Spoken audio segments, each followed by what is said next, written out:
Hi everybody, my name is Justin Cooper. I'm a saltwater lead here at Bass Pro Shops in Hampton, Virginia. I'm going to be doing a video today showing everybody in the saltwater world how to use a popping cork for redfish and speckled trout. We have a lot of speckled trout, redfish here in the Chesapeake Bay. Pretty large fishery. So this is what a popping cork looks like. It is a float on a main shaft that has beads for sound, clacking, as you can hear, and it slides up and down.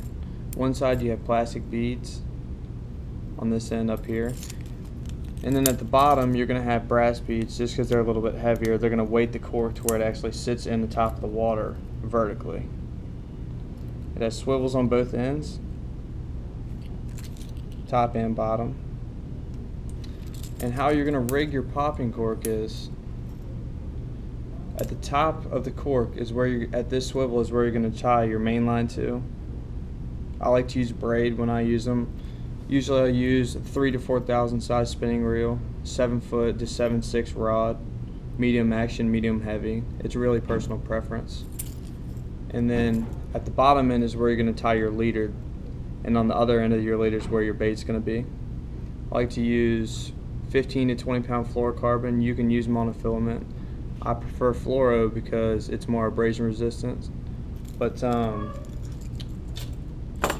there's a lot of ways you can fish a popping cork. When it comes to your leaders, your leader length is going to be one of the most important things other than your bait selection. Say if you're fishing in 5 foot of water, you know the fish are there, and say you have a grassy bottom. You have 1 foot of grass, we'll say hypothetically, you have 1 foot of grass on the bottom, and then you have another 4 foot to the top of the water column. When you fish your bait, you want to make sure that your leader is long enough to where you get down in the water column, but short enough to where you stay above the grass line. That way, the fish that are in the grass ambushing, because they're going to be predators anyways, so it could be trout, redfish, flounder, they're going to be looking up or kicking bait out of the grass. They're pretty opportunistic on their feeding. So, but anyways, you want it to be in the middle of the water column, just to keep your bait from getting dirty, getting grass on it. You have to reel it back in, fix it all up.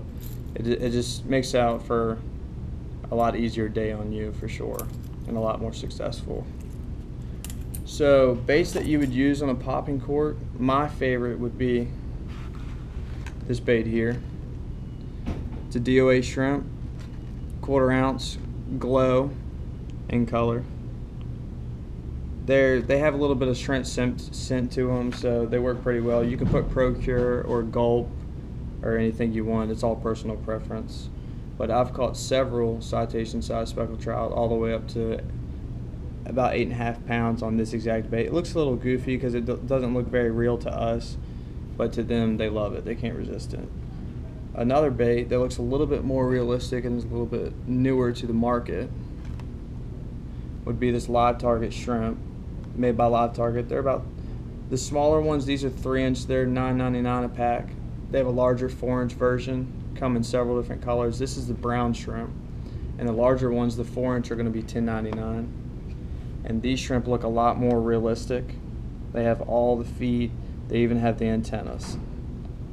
But they work really well. They're also scented. They smell like shrimp, so that's great. And everyone in the Chesapeake Bay knows about these boys right here. These are Gulp swimming minnows, 3-inch chartreuse. We sell so many of these every year. I probably couldn't even come up with a number for you, but they're going to be around, I believe, $5 a pack.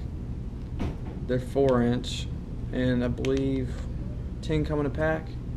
But you can put these on underneath the popping cork on, I like 1/4 ounce chartreuse flathead jig heads. They work great. Anything in the bay is going to eat these if it can get it in its mouth. Another great baits that we use here in the Chesapeake Bay and around the area, pretty much all this is applicable all the way down to the tip of Florida as well, into the Gulf, Texas, anywhere you can catch redfish, speckled trout on the inshore bite. They're going to eat this kind of stuff. We use saltwater assassin shad here. These are the 4-inch. I like the 4-inch. They make a 5. It's all personal preference. This is salt and pepper in color with the chartreuse tail. This color's been a trout color for me personally. I know a lot of other guys that use them for trout. We catch redfish on them sometimes. I've even caught flounder on them. But and here's my second favorite color. A lot of guys know about this too. If you don't, you should try any of these out. This is called chicken on a chain. It's sort of like, it has a chartreuse tail, a little bit more of a yellow chartreuse, not a lime chartreuse like the salt and pepper. And it's got a little bit darker color to it, as you can see. But they work as well. They work really great. You already saw the offshore angler, the Bass Pro Shops popping cork. The only difference between this and the traditional Cajun Thunder, which I like personally, this is my favorite. The Cajun Thunder just has a regular metal rod, the stem in the middle, whereas the offshore angler actually has, I believe, yeah, it's nickel titanium, so you can bend it and it actually goes back to its original form. So this one will take a little bit more of a beating, and it has crimped ends on the side as well, on both ends. And another popping cork that we sell here at Bass Pro Shops. All these popping corks work just as well as each other, but we also have this, which is a deadly combo made by DOA, who makes these same shrimp that I showed you at first, the DOA shrimp that I like so much. The deadly combo comes pre-rigged with your leader already tied on to your popping cork and your DOA shrimp connected as well. Like I said, when it comes to leader, some guys will use 15, 20. I've even heard of guys using as small as 12 or 10 and as heavy as 30.